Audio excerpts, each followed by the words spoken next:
So நம்ம இப்போ பார்க்க போகிறதா அகைன் ஒரு தக்காளி சட்னி. மொத்தமே ஒரு 14 இன்கிரீடியன்ட் தான்.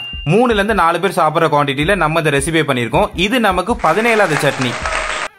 ஸோ ஃபர்ஸ்ட் எப்பவும் போல ஒரு பேன் ஒன்று எடுத்துக்கோங்க. பேனில் வந்து 30 கிராம் ஆயில் ஊற்றிக்கோங்க. எண்ணெய் சூடானதுக்கு அப்புறமா கடலைப்பருப்பு அண்ட் உளுந்த ரெண்டுமே ஆட் பண்ணிக்கோங்க.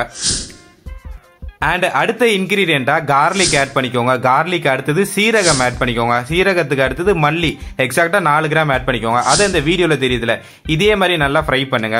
ஸோ நெக்ஸ்ட் இன்கிரீடியண்டா நம்ம ஆட் பண்ண போறதா சின்ன வெங்காயம் எக்ஸாக்டா 35 கிராம் எடுத்துக்கோங்க. அதை ஒரு 2 நிமிஷம் வதக்குங்க. அதுக்கு அடுத்தபடியா பாத்தீங்கன்னா தேங்காய் வந்து எக்ஸாக்டா 50 கிராம் எடுத்துக்கிறோம். 50 கிராம் தேங்காவை அதுக்கு போட்டு ஒரு 2 நிமிஷம் வதக்குங்க. அதுக்கு அடுத்தது வந்து பாத்தீங்கன்னா பச்சை மிளகாய் வந்து போட்டு 2 நிமிஷம் நல்லா வதக்குங்க. ஸோ ஃபைனலாக அதுக்கப்புறம் பார்த்தீங்கன்னா தக்காளி வந்து 130 கிராம் எடுத்துருக்குறோம். தக்காளி ஆட் பண்ணதுக்கு அப்புறமா சால்ட்டு 6 கிராம் கல்லுப்பு அதை மொத்தமாக ஆட் பண்ணிக்கோங்க. ஸோ இதை போட்டு நல்லா ஒரு ஃப்ரை பண்ணுங்கள். ஒரு 2-3 நிமிஷம் நல்லா ஃப்ரை பண்ணிங்கன்னா ஃபைனலாக உங்களுக்கு அந்த வதங்கிடும். வதங்கினதை அப்படியே பிளேட்டில் ஆற வைங்க. ஆற வச்சதை அப்படியே ஜாரில் போட்டு அரைங்க. 100 கிராம் தண்ணி எடுத்துக்கோங்க. 100 கிராம் தண்ணியை கொஞ்சம் கொஞ்சமாக ஊற்றி அரைச்சி எடுத்துக்கோங்க. அண்ட் தாளிக்கிறதுக்கு நம்ம எல்லா வீடியோவில் சொல்கிற ஒரே மெத்தட் தான். 20 கிராம் எண்ணெய், 2 கிராம் கடுகு, 2 கிராம் உளுந்து, கருவேப்பிலை, ஒரு ஸ்டெம், இதை போட்டு நல்லா தாளிச்சு சட்னியில் மிக்ஸ் பண்ணி எடுத்தீங்கன்னா உங்கள் சட்னி ரெடி. தேங்க்யூ.